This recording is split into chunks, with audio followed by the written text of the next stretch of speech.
नमस्कार दोस्तों, western disturbance का असर राजस्थान के विभिन्न जिलों में रविवार रात से ही देखने लगा। बीकानेर, श्रीगंगानगर, अनूपगढ़ में रात से ही रुक रुक कर बारिश हुई। यह सिलसिला सोमवार सुबह तक जारी रहा। वहीं जयपुर के कुछ इलाकों में दोपहर को बारिश हुई। सीकर के फतेहपुर और चूरू में भी सुबह हल्की बरसात हुई। कोटा, भरतपुर सहित कई जिलों में सुबह से बादल छाए हुए। श्रीगंगानगर, बीकानेर में रविवार रात 10 बजे मौसम बदला, हल्की बारिश हुई।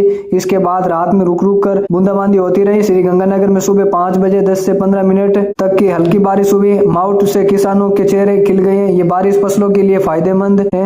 बारिश के बाद हल्की धुंध भी रही। बीकानेर में सुबह 7 से 8:40 तक बरसात हुई। आज की दूसरी बड़ी खबर, पूर्व सीएम वसुंधरा राजे के काफिले में शामिल पुलिस की बोलेरो पलट गई। हादसे में 7 पुलिसकर्मी घायल हो गए, जिन्हें बाली हॉस्पिटल भर्ती कराया गया। 3 पुलिसकर्मियों को ज्यादा चोट आई। प्राथमिक इलाज के बाद सभी को हायर सेंटर रेफर कर दिया गया। हादसा बाइक सवार को बचाने की कोशिश में हुआ। हादसा पाली जिले के बाली में हुआ। जानकारी के अनुसार वसुंधरा राजे रविवार को मंत्री ओटाराम देवासी की माताजी के निधन पर शोक व्यक्त करके उनके घर से लौट रही थी। इस दौरान बाली और कोट बालियान के बीच एस्कॉर्ट करते हुए चल रही पुलिस की बोलेरो बाइक सवार को बचाने के चक्कर में पलट गई। आज की तीसरी बड़ी खबर, राजस्थान के स्कूलों में शीतकालीन अवकाश को लेकर चल रहा ये असमंजस आज समाप्त हो जाएगा। उम्मीद जताई जा रही है कि शीतकालीन अवकाश 25 दिसंबर से ही लागू होंगे, लेकिन इस संबंध में अभी तक कोई आदेश नहीं निकले। ये आदेश सोमवार को जारी किए जाएंगे। इस समय स्कूलों में अर्धवार्षिक परीक्षाओं का आयोजन किया जा रहा है। यह परीक्षाएं 24 दिसंबर तक आयोजित की जाएगी। इसके बाद 25 दिसंबर को क्रिसमस का अवकाश हो रहेगा। आगामी 26 दिसंबर से स्कूलें खुलेगी या नहीं, इसको लेकर अभी तक यह असमंजस बरकरार है। दरअसल 2-3 माह पहले शिक्षा मंत्री मदन दिलावर ने एक बयान जारी किया था। इसमें कहा था कि इस बार शीतकालीन अवकाश तेज सर्दी को देखते हुए ही किए जाएंगे। इसके बाद पिछले दिनों शिक्षा मंत्री दिलावर ने फिर यही बात हो रही थी। ऐसे में 2 दिन पहले तक शीतकालीन अवकाश को लेकर असमंजस बना हुआ है। शिक्षा विभाग के सिवारा पंचायत के अनुसार शीतकालीन अवकाश 25 दिसंबर से 5 जनवरी तक घोषित है। सूत्रों के अनुसार अधिक संभावना यही जताई जा रही है कि शीतकालीन अवकाश सिवारा पंचायत के अनुसार ही जारी किए जाएंगे।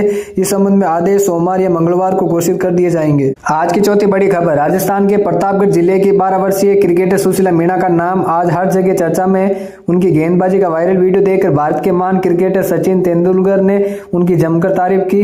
तेंदुलकर ने उनके गेंदबाजी एक्शन को पूर्व तेज गेंदबाज जहीर खान जैसा बताते हुए सोशल मीडिया पर वीडियो शेयर किया और जहीर को टैग करते हुए उनकी राय मांगी। तेंदुलकर के ट्वीट के बाद सुशीला मीणा ने केवल सोशल मीडिया पर बल्कि राजनीतिक स्तर पर भी सुर्खियों में छा गई। राजस्थान के उप मुख्यमंत्री दिया कुमारी ने भी वीडियो कॉल के माध्यम से सुशीला से बातचीत की और उन्हें जयपुर आने का निमंत्रण दिया। सचिन तेंदुलकर ने हाल ही में अपने एक्स अकाउंट पर एक पोस्ट करते हुए लिखा कि सुशीला मीणा का गेंदबाजी एक्शन देखकर मुझे जहीर खान की याद आ गई।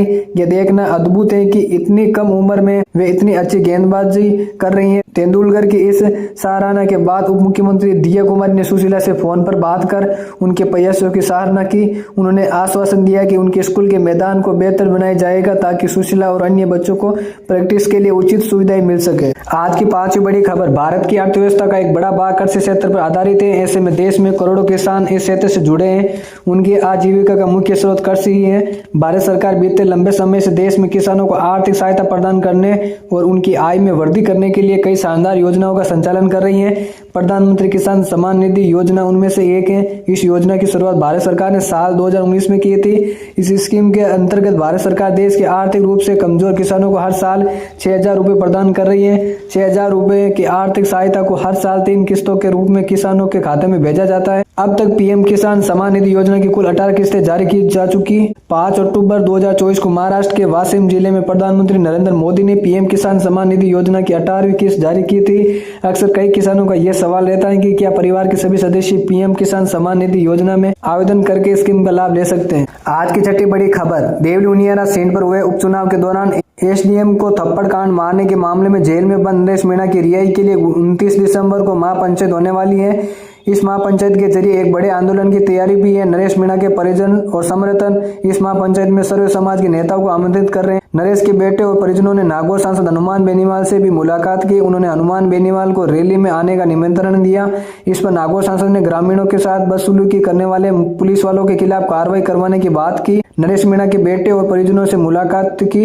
हनुमान बेनीवाल ने तस्वीरें सोशल मीडिया प्लेटफॉर्म एक्स पर शेयर की। बेनीवाल ने बताया कि जयपुर आवास पर नरेश मीणा के पुत्र व परिजनों ने मुलाकात कर आगामी 29 दिसंबर को नगर फोर्ट टोंक में आयोजित होने वाली रैली में आने का निमंत्रण दिया। आज की 7वीं बड़ी खबर, कांग्रेस महासचिव सचिन पायलट ने जयपुर में अम्बेडकर के अपमान और बेरोजगारी के मुद्दे पर यूथ कांग्रेस के प्रदर्शन में हिस्सा लेने के बाद बेरोड के पहाड़ी क्षेत्र में किसान सम्मेलन किया। सम्मेलन में भारी संख्या में लोग शामिल हुए, जिस क्षेत्र की अब तक की कोई सबसे बड़ी सभा बताई जा रहा है। पायलट ने किसान सम्मेलन में केंद्र की मोदी सरकार पर तिक्का हमला बोलते हुए कहा कि सरकार के आने के बाद किसानों की हालत लगातार बिगड़ती जा रही है। उन्होंने कहा एमएसपी की मांग कर रहे किसानों को लाठियां मिल रही हैं और खाद लेने के लिए उन्हें लंबी लंबी लाइनों में खड़ा होना पड़ता है। पायलट ने रोजगार के मुद्दे पर भी सरकार को घेरा। उन्होंने तंज कसते हुए कहा, जब इनसे रोजगार के बारे में सवाल पूछे तो ये कहते हैं कि फला मस्जिद खोदिए वह मंदिर मिलेगा।